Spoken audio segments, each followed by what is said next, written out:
welcome back to my channel. So, di video kali ini aku akan bahas sebuah novel yang lagi ramai diperbincangkan di media sosial yang berjudul Laut Bercerita, karya Lila S. Chidori. Buku ini diproduksi oleh PT Gramedia. Nah, sebenarnya buku ini membahas tentang sekelompok mahasiswa yang ikut dalam gerakan bawah tanah pada masa Orde Baru di Indonesia. Cerita ini juga mengandung dua sudut pandang, yaitu sudut pandang pertama dari tokoh laut yang merupakan tokoh utama dan juga tokoh adiknya yang gak kalah pentingnya yang bernama Asmara Jati. Nah, banyak orang yang bilang juga kalau sebenarnya cerita ini bukan cuma sekedar fiksi, tapi banyak yang percaya kalau cerita ini mengandung kenyataan yang jauh lebih gelap lagi. Kalau kalian penasaran, jangan lupa subscribe ya. Dan ya langsung saja ke videonya. Oke, pertama-tama kita harus bahas dulu dari sudut pandang Biru Laut sendiri. Biru Laut sendiri merupakan seorang mahasiswa yang punya idealisme tinggi. Awalnya, Biru Laut ini bisa dibilang mahasiswa biasa yang hanya mencintai keluarganya, terutama adiknya yang bernama Asmara Jati. Namun, seiring berjalannya waktu, Laut mulai sadar nih bahwa pada saat itu banyak sekali kejadian-kejadian janggal dan bahkan ketidakadilan yang terjadi di Indonesia. Hal itu membuat Biru Laut ini mulai bergabung dengan sekelompok mahasiswa yang melakukan protes pada pemerintah. Dia juga mempunyai teman yang bernama Sunu, Daniel, dan juga Anjani yang melakukan diskusi rahasia bersama, menyebarkan pamflet, dan mereka juga pernah merencanakan demo besar-besaran yang tujuannya jelas, yaitu untuk melawan rezim. Tapi di tengah perjuangan mereka ternyata ada satu nama nih yang mengkhianati kelompok mereka, yaitu adalah Gusti.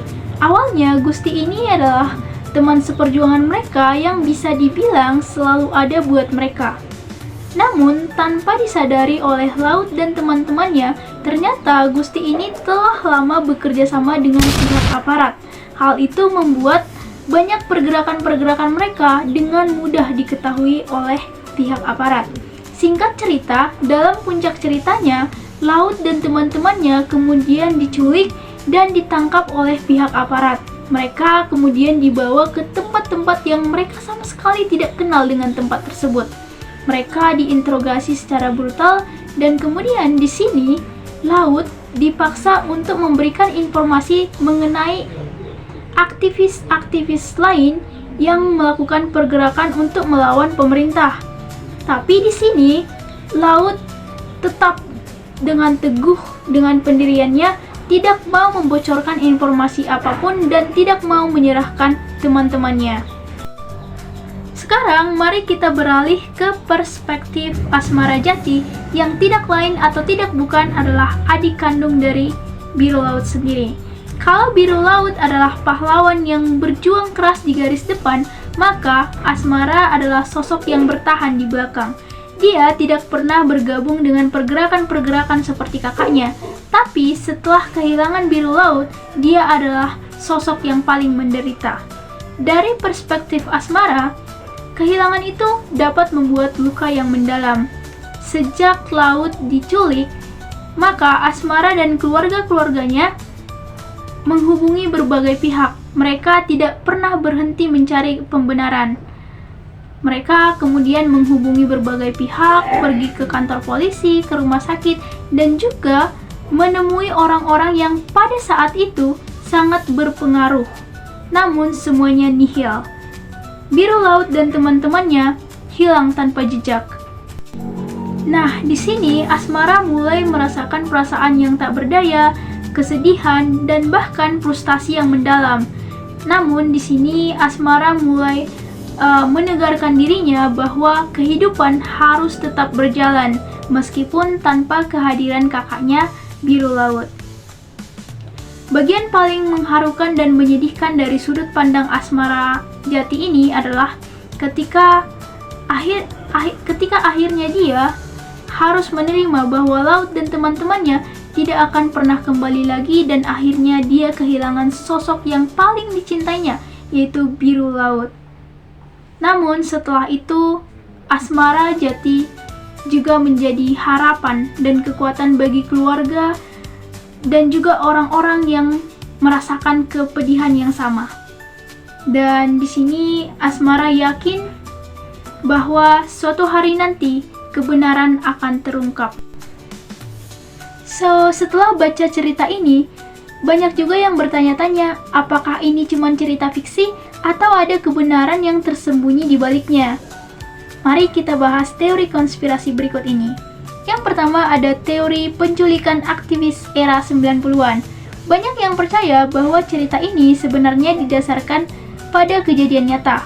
Penculikan dan hilangnya Biru Laut dan teman-temannya dianggap mewakili kejadian hilangnya aktivis pada akhir tahun 90-an yang hilang tanpa jejak. Apakah pemerintah atau pihak militer terlibat dalam penghilangan ini?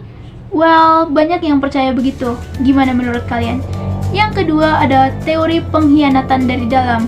Karakter Gusti ini mungkin sekedar dari fiksi, tapi ada juga dugaan bahwa dalam gerakan aktivis nyata pada saat itu, beberapa kelompok aktivis bekerja sebagai mata-mata untuk pemerintah ataupun militer. Gusti jadi representasi pengkhianatan dari dalam yang akhirnya menghancurkan perlawanan mereka. Yang ketiga ada teori operasi militer rahasia. Dalam buku ini, militer digambarkan sangat dominan dan ada teori bahwa mereka menjalankan operasi rahasia untuk membungkam setiap bentuk perlawanan. Hilangnya Laut dan teman-temannya tanpa jejak memperkuat dugaan bahwa militer punya operasi tersembunyi yang dirancang untuk menyingkirkan para aktivis yang dianggap mengganggu. Dan yang keempat, ada teori The Unknown Truth. Terakhir, ada teori yang bilang bahwa Laut bercerita adalah penggambaran sebuah kebenaran yang sampai sekarang belum terungkap. Apakah kebenaran tentang penculikan dan penghilangan para aktivis sudah sepenuhnya terbuka? Atau masih ada konspirasi yang belum kita ketahui? Gimana menurut kalian? Kalau kalian tahu, tulis di komen di bawah ini ya.